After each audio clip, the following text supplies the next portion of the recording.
100% us. We are the man and...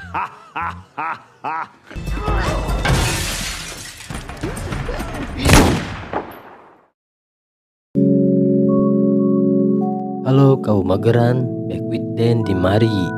Kali ini Dan akan merekap sebuah alur film yang berjudul Roleplay yang rilis pada tahun 2023 lalu. Jadi tak perlu berlama-lama, siapkan posisi magernya dan setelah intro kita mulai alur filmnya.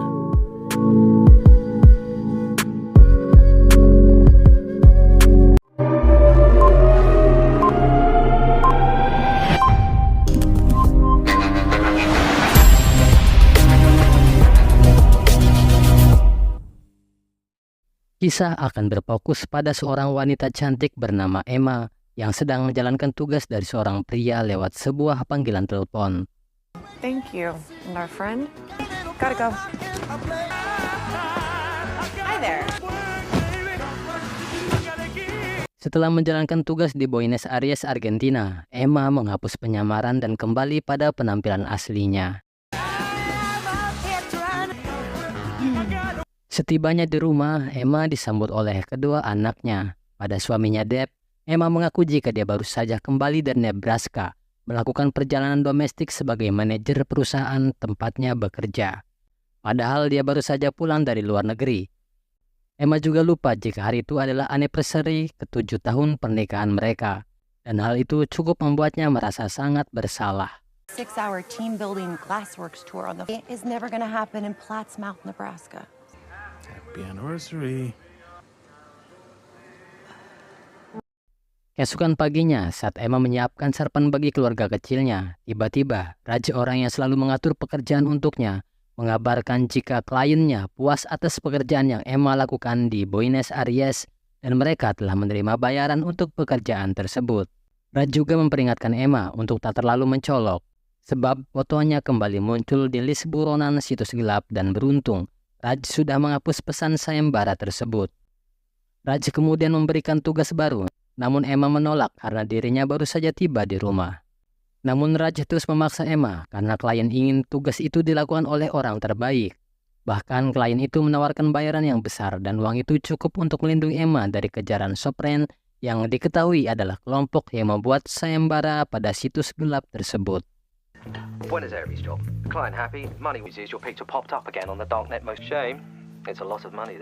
No, not a chance. Come on, They want the best, which just so happens to work. I don't have the funds to keep you safe. Malamnya, Deb mengajak Emma liburan untuk merayakan anniversary pernikahan mereka. Namun Emma menolak karena takut mengecewakan keluarganya.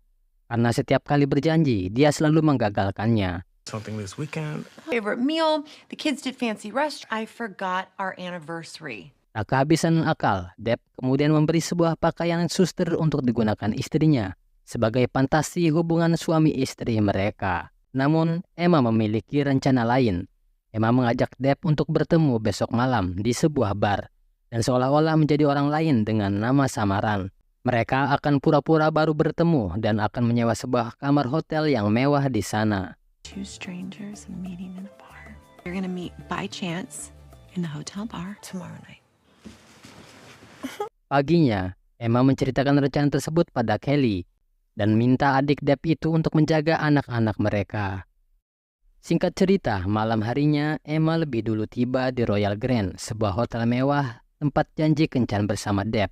Sementara itu, di tempat lain, Deb terjebak kemacetan dan saat ingin memberi kabar pada Emma, tiba-tiba sinyalnya pun hilang. Kembali ke Emma, di bar Emma dihampiri seorang aki-aki genit yang sejak tadi memperhatikannya dan mencoba merayunya hingga mengajaknya kenalan. Emma yang awalnya tak ingin meladeninya akhirnya berbohong dengan mengaku sebagai Alice Opperby. Namun aki-aki genit ini malah terus mendekatinya dan memperkenalkan diri. Diketahui namanya adalah Pak Bob. Bob Kitterman. Alice Overby. Wonderful. Hingga tiba-tiba Deb yang telat akhirnya tiba di sana. Menyadari Emma tak terlalu merespon pria tua sepertinya, akhirnya ia pamit untuk pergi. I'm going to give you that opportunity because Deb kemudian menghampiri Emma dan pura-pura kenalan dengan nama samaran Jack Dawson. Dan Emma adalah Alice Opperby. Have we met? I don't think so. Jack Dawson. Jack. Alice Overby. Jack Dawson. Ketika Dawson alias Depp memesan minuman, tiba-tiba Pak Bob kembali menghampiri mereka dan mengatakan jika dia baru saja memenangkan kontrak besar dan untuk itulah dia ingin merayakan pencapaiannya itu dengan mentraktir Alice dan Jack. Well, congrats, Bob, on whatever good news. Howdy crowd here is fixing to add some shots. Some of that nice mezcal. Don't mean to be coy, of course, but as it happens, salute. Setelah minum-minum, Pak Bob memberikan nomor kamarnya. Barangkali mereka ingin lanjut berpesta bersama. 511 is the suite number. If anyone's itching for a nightcap, want power. Singkat cerita, setibanya di kamar, Emma memutar lagu dan meminta Depp menunggunya di ranjang. Sementara itu, Emma ingin bersih-bersih dulu di kamar mandi. Namun tampaknya, Emma sengaja mengulur waktu hingga Depp pun tertidur. Kemudian, Emma menuliskan pesan pada selembar kertas, lalu pergi meninggalkannya.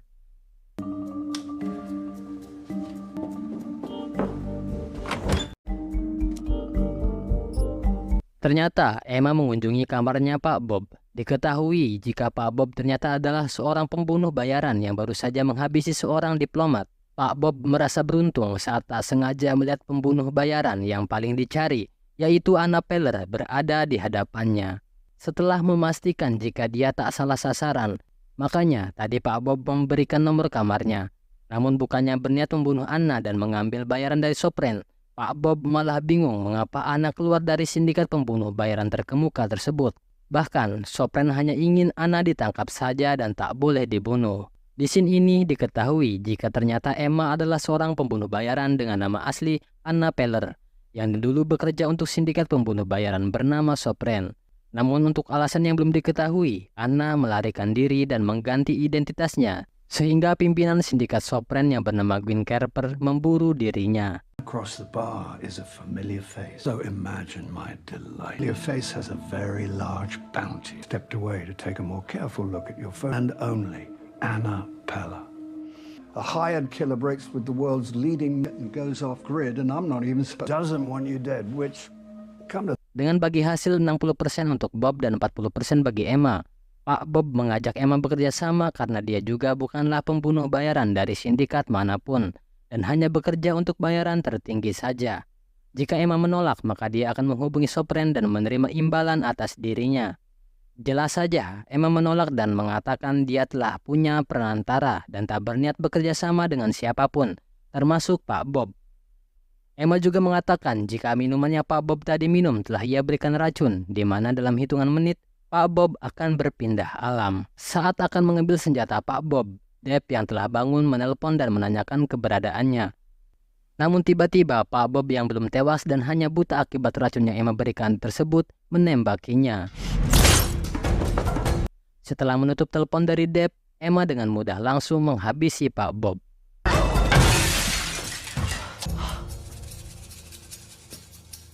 Selesai dengan urusannya, Emma kembali ke kamar dan melanjutkan aksi brutal sesungguhnya yang sempat tertunda bersama Depp.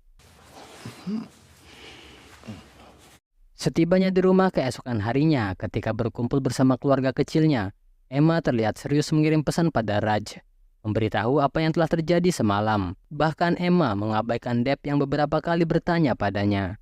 Tak lama kemudian, Raj menelpon dan hal itu semakin membuat Depp semakin bertanya-tanya apa yang Emma sembunyikan.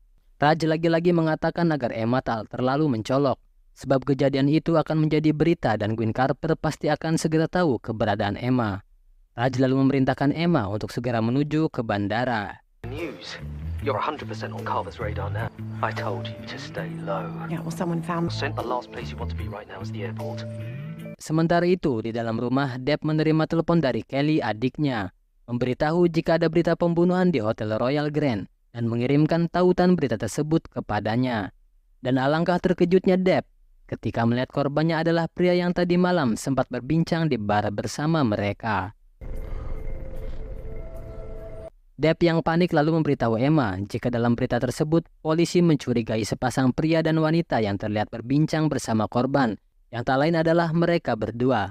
Depp yang yakin dia dan Emma bukanlah pelakunya berencana menghubungi polisi lebih dulu sebelum polisi menemukan foto wajah dan identitas mereka. Namun karena saat di hotel itu mereka menggunakan identitas samaran, tentunya akan memperkuat motif jika mereka adalah pelaku pembunuhan tersebut. Depp pun akhirnya mengurungkan niatnya dan sepakat dengan Emma menunggu hingga polisi lebih dulu mendatangi mereka. 100% us. We are the man and there is. Should I call? What do we tell them? What do we We are who we say we are. The fake names. We're in a... Right. We wait. Yeah. Emma lalu mengatakan jika besok dia harus melakukan penerbangan lokal untuk rapat dadakan dari kantornya. Awalnya Depp menentang karena Emma baru saja tiba di rumah. Namun akhirnya Depp pun mengizinkannya. Listen, I'll be back Monday, and maybe if they haven't figured this out by then. But you just got back. I know. It's just for one meeting. Boise. Can't you do a Zoom? Okay, we're gonna be okay. We'll be okay. Esoknya, setelah berpamitan pada kedua anaknya, Depp mengatakan jika dia akan menjemput Emma di bandara kedatangan domestik hari Senin saat Emma kembali. I'm gonna come get you at the airport. Love you. Sepeninggal Emma, Depp terus memantau perkembangan berita pembunuhan Pak Bob di media sosial. Polisi telah menemukan foto Depp dan Emma dari rekaman CCTV hotel dan tinggal menunggu waktu polisi pasti akan menemukan identitasnya. Depp yang panik semakin dibuat gelisah ketika beberapa kali menghubungi Emma, namun nomornya tidak aktif. Bahkan saat di hari jadwal kedatangan Emma, ternyata Emma tak ada dalam daftar penerbangan lokal yang jadi tujuan keberangkatannya. I already searched, and there's nothing. Saat kembali ke parkiran, akhirnya apa yang ditakutkan Depp pun terjadi. 2 orang detektif dari NYPD mendatanginya dan membawanya ke kantor. Mereka menginterogasi Depp menanyakan perihal Bob Kitterman yang tewas terbunuh di Hotel Royal Grand dan alasan mengapa Depp menggunakan nama samaran. Depp lalu menceritakan sejujurnya jika dia baru kenal dengan Bob Kitterman dan menggunakan nama samaran adalah ide konyol bermain peran pura-pura saling tak mengenal dengan istrinya. Alasan itu justru dianggap tak masuk akal oleh para detektif tersebut. See, my wife and I, we were, we used different names, and it was just to spice things up a little bit. Tak lama kemudian, seorang agen intelijen bernama Carver masuk dan memberitahu Depp jika istrinya bukanlah Emma yang asli, dan itu cukup membuat Depp terkejut. Orang yang menjadi istri Depp telah mencuri identitas seorang wanita yang meninggal 8 tahun yang lalu, dan selama 7 tahun terakhir, dia berhasil menjalani kehidupan palsunya. Depp lalu diperlihatkan foto istrinya di Bandara Buenos Aires pada minggu yang lalu, dan hal itu membuat Depp menyadari jika Emma telah berbohong padanya. Depp juga mengetahui identitas sebenarnya dari pria yang ditemuinya di bar, di mana dia adalah seorang pembunuh bayaran bernama Derek Warley, bukan Bob Kitterman. Depp semakin dibuat terkejut ketika mengetahui jika Raj bukanlah supervisor perusahaan tempat Emma bekerja, akan tetapi dia adalah orang yang mencarikan klien untuk pekerjaan Emma sebagai pembunuh bayaran. Depp juga baru mengetahui jika istrinya tersebut adalah Anna Peller, pembunuh paling dicari di beberapa benua. Life about 8 years ago. Is that right? Mr. Brackett, Emma Rayburn died 8 years ago. This is from Buenos Aires Airport, Argentina. Derek Worley. A contract killer is Anna Peller. Contract killings across several continents. Pada awalnya Depp mengira jika itu hanyalah sebuah lelucon besar. Namun dia segera menyadari jika semua orang di ruangan itu menanggapi topik tersebut dengan begitu serius. Sorry. Setelah itu, Depp segera kembali ke rumah dan mencari barang-barang rahasia milik Emma. Hingga akhirnya dia menemukan berangkas rahasia berisikan wig, paspor palsu, dan senjata api.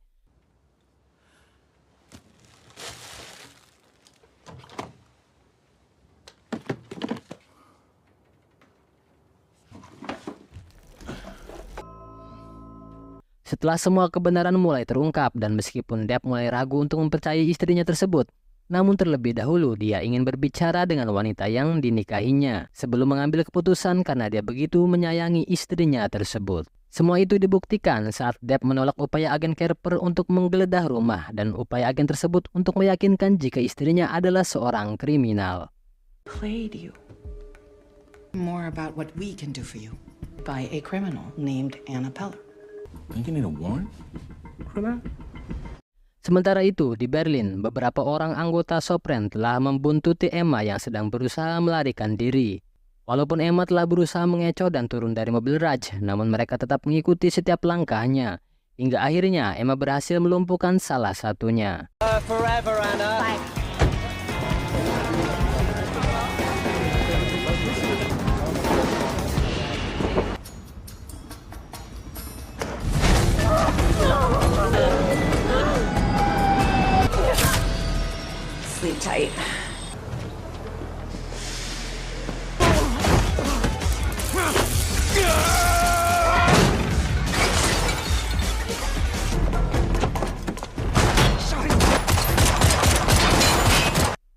Walaupun berhasil kabur dari baku tembak dengan anggota Sopren yang tersisa, namun Raj harus tewas setelah terkena tembakan. Sementara itu di rumah, terlihat Depp menghubungi setiap nomor di beberapa kartu nama yang ditemui dalam berangkas rahasia Emma. Dan salah satu dari nomor tersebut berhasil terhubung, yang ternyata itu adalah nomor Raj. Emma menerima panggilan itu dan Depp segera mengetahui jika Emma berada di Berlin dari nomor telepon tersebut. Number. You're in Berlin? Depp yang ingin mendiskusikan masalah itu secara langsung mengabaikan larangan Emma untuk menyusulnya ke Berlin. Are you in Berlin, Emma? Dave, don't. Dave, don't. Dave. I am coming there. We are going. Halten Sie in diesen Fällen Ausschüsse, sodass Sie das Personal für den Abflug überall. Singkat cerita, Emma dan Depp akhirnya kembali bertemu di sebuah bar di Berlin. Di sana Emma berterus terang tentang masa lalunya. Dia mengaku nama aslinya adalah Anna Peller dan sejak kecil dia telah dilatih untuk menjadi seorang pembunuh. Ayahnya adalah seorang agen rahasia yang memutuskan untuk pensiun dini dan memulai bisnisnya sendiri, di mana Sopren adalah perusahaan keamanan swasta yang dibangun ayahnya bersama agen intelijen Gwen Carper, wanita yang sama yang memperkenalkan pada Depp siapa sebenarnya Emma. Carper membawa Anna bersamanya ketika ayahnya terbunuh. Anna telah diperkenalkan dengan kekerasan di usia muda dan dilatih untuk membunuh selama bertahun-tahun lamanya. Dia mempercayai setiap kata-kata yang diucapkan Carper dan yakin setiap tugas yang diberikan padanya saat itu adalah memberantas kejahatan dengan membunuh orang-orang yang jahat. Namun ketika beranjak dewasa, Anna mulai menyadari jika itu semua adalah kebohongan Carper semata. Hingga suatu hari dia bertemu Depp saat dia ada pekerjaan di Boston. Untuk pertama kalinya, dia merasakan ada orang yang benar-benar tulus menghargai dan memperhatikan dirinya. Dan sejak saat itulah yang Anna inginkan hanyalah sebuah kehidupan yang normal. Walaupun dia masih mengambil pekerjaan sekali atau 2 kali dalam setahun, itu tak lebih hanya untuk membiayai perlindungan keluarganya dari pencarian kelompok Sopren. My name is Anna. Secret Service agent turned ex-Secret Service agent. Started a private security company named Sovereign, named Gwen Carver. My dad was killed. She took me in. She told me they were all bad people. I was so young and she Boston. It's when I met you in that bar. I mean, like I was a real person. I want to start a new life. Meskipun setiap detail yang dia katakan tentang dirinya adalah kebohongan, namun Emma memohon agar Depp percaya jika perasaannya selama ini adalah cinta yang tulus. Emma juga menjelaskan jika dia melarikan diri ke Berlin hanya untuk mendapat paspor Kanada untuk Depp dan anak-anaknya, agar dapat memulai kehidupan mereka di tempat yang baru. Emma berjanji jika semua permasalahan dengan Sopren selesai, maka dia tak ingin lagi menjadi pembunuh bayaran. We're Canadian? And it's done. I don't want to do this anymore. Dave, look at me. I miss you. Setelah mengetahui segala sesuatu tentang istrinya tersebut, Depp mengatakan jika dia tetap mencintai Emma. I love you. I know. I love you too. Tak lama kemudian, tiba-tiba beberapa anggota Sopren datang dan mengepung mereka. Tanpa banyak bicara, anggota Sopren langsung membius Emma dan membawa mereka. Ketika tersadar, Emma mengetahui jika Carper bukan hanya menculik dirinya dan Depp, tapi juga kedua anaknya. Carper menawarkan Anna kesempatan kedua untuk kembali bergabung bersama Sopren. Dengan terpaksa, Anna pun bersedia dengan syarat Carper tak akan menyakiti anak-anaknya. Sepakat dengan hal tersebut, kemudian Carper meminta Anna menghabisi Depp, karena Depp adalah satu-satunya hal yang akan menjadi penghalang kebersamaan Anna, Carper, dan orang-orang yang berada dalam kelompok Sopren. Don't make me do this. I walk in the woods. And this is how you do it. Kemudian Anna membawa Depp ke dalam hutan. Di sana Anna memberitahu Depp jika saat itu seorang sniper sedang mengawasi mereka. She has the kids. There's a sniper on us. What? Sembari terus berjalan, Anna memikirkan rencana apa yang akan dia lakukan. Dan tiba-tiba, Anna menembak Depp hingga membuatnya tersungkur. All this shit. Can you just hold me, please? What the hell is... I love you.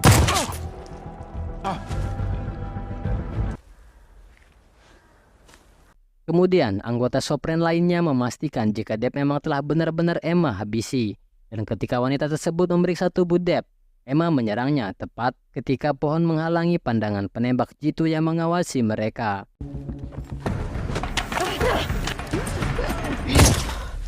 Setelah Emma membunuh wanita tersebut, tak lama kemudian Depp kembali tersadar. Ternyata tembakan Emma tadi telah diposisikan di titik yang aman, sehingga tembakan itu hanya akan menyebabkan cedera yang ringan. Emma juga akhirnya berhasil menewaskan penembak jitu itu saat dia sedang mencari-cari sudut pandang keberadaan Emma. Hello there. Emma dan Deb kemudian kembali menyelinap mendekati ke arah gedung tempat anak-anaknya dan Carper berada. Setelah menghabisi salah satu penjaga lainnya, Emma dan Deb berbagi tugas di mana Deb menyelamatkan kedua anaknya. Sementara itu, Emma sendiri akan menghabisi Carper. What happened? Dave, listen. I know this is a lot. Take this with you. It's point and shoot. Got it. Point and shoot. All kids are back there in the guest house. I need to go right there. Emma yang telah kembali ke gedung Sopren lagi-lagi harus berhadapan dengan anak buah Carper yang masih tersisa. Setelah cukup dibuat kesulitan dan akhirnya Emma berhasil mengalahkan wanita tersebut.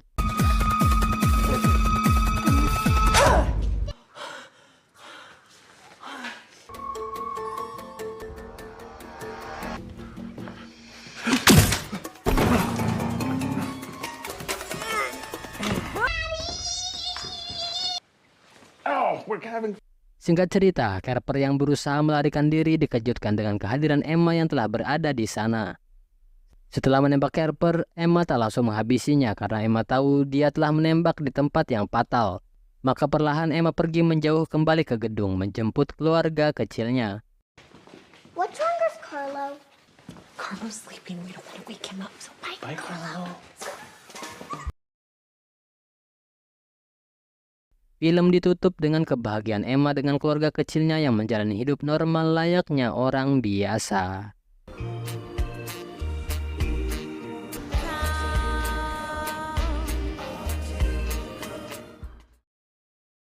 100% us. We are the man.